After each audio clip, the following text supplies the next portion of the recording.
Yang terakhir malah bukan hanya saat membuat presiden, saya minta maaf kalau menyebut kekisruhan belakangan ini apa yang banyak terjadi.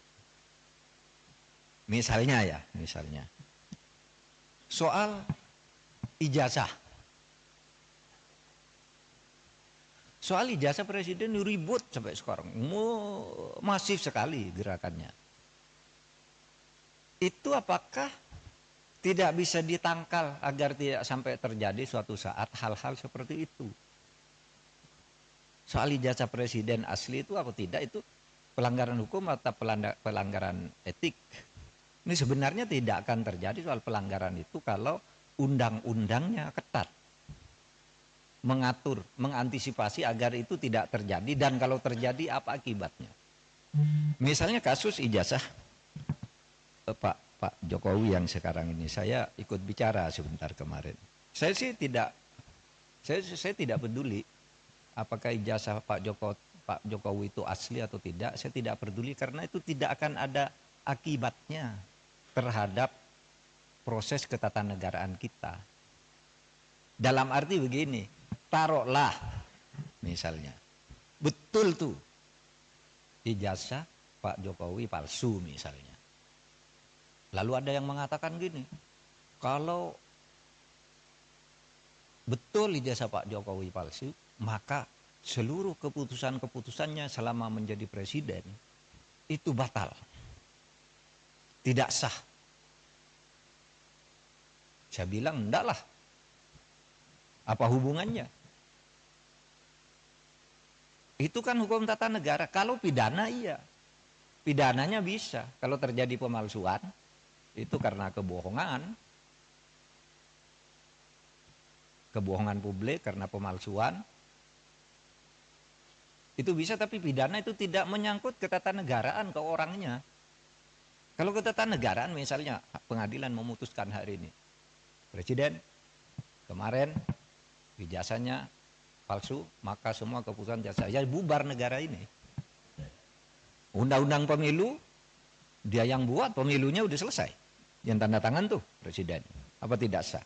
Yang mengangkat hakim-hakim tuh tanda tangannya presiden, hakim MK, hakim MA. Apa putusannya batal semua? Pengangkatan menteri diangkat oleh presiden, tidak sah?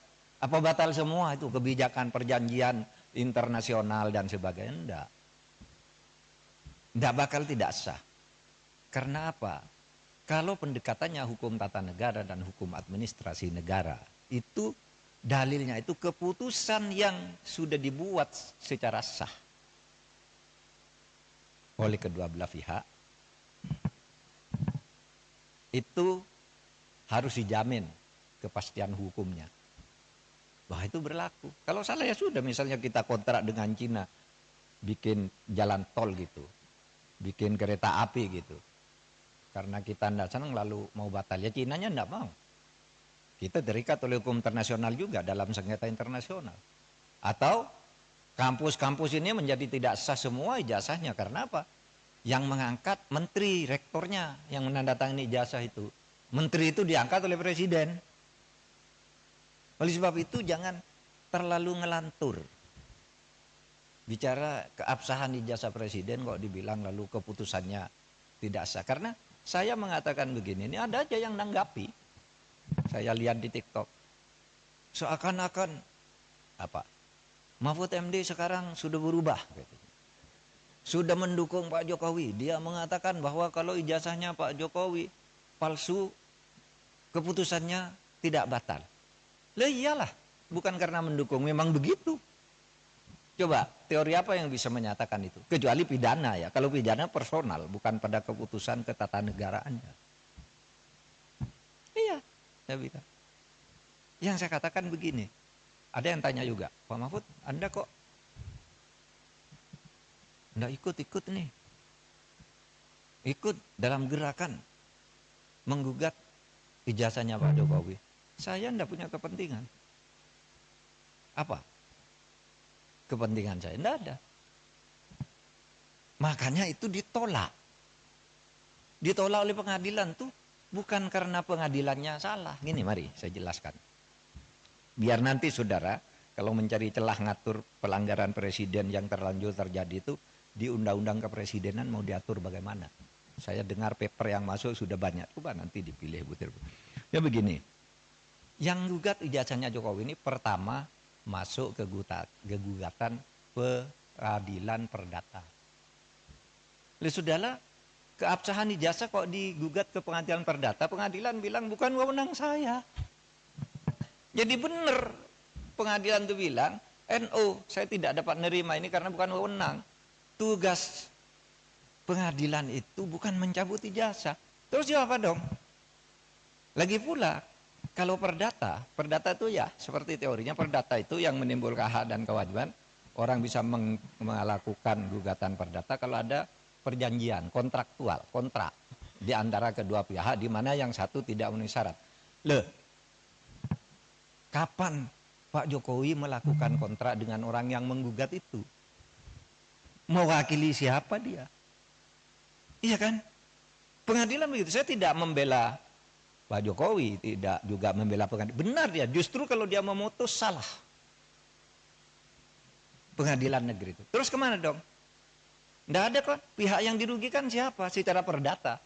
Siapa yang perdata itu kan pribadi dan badan hukum privat. Oh kalau gitu pindah ke PT UN.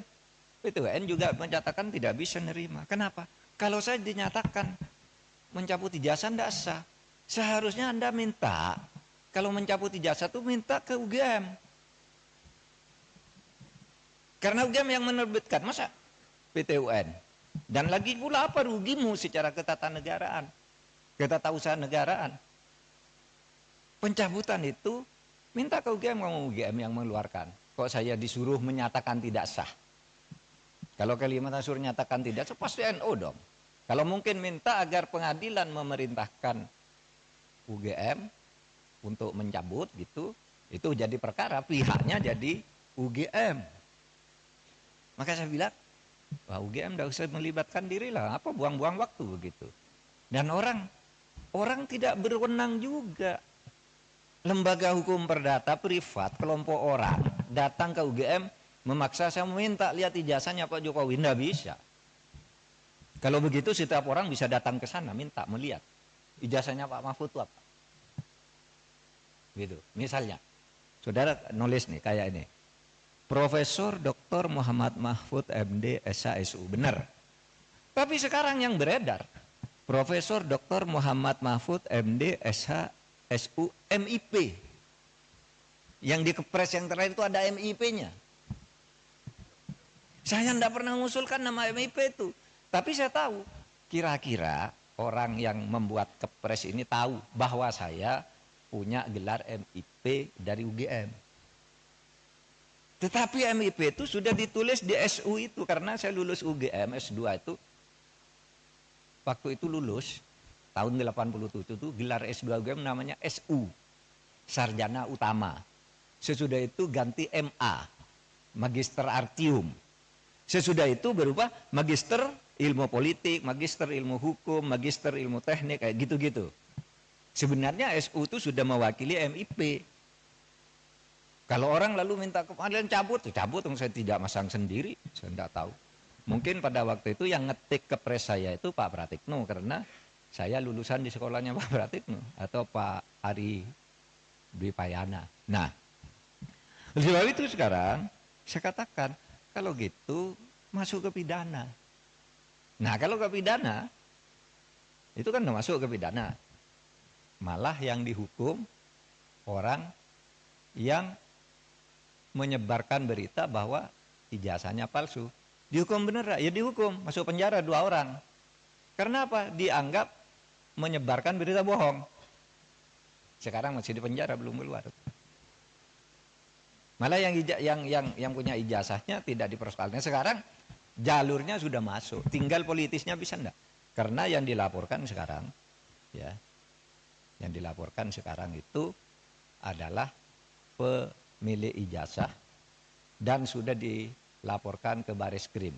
Nah kalau itu arahnya udah tepat, tinggal hukumnya nanti dinilai benar apa tidak.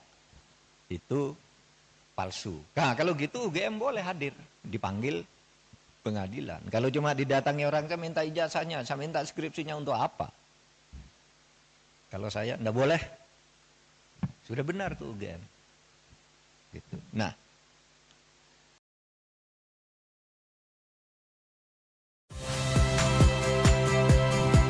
saya Cynthia Rompas.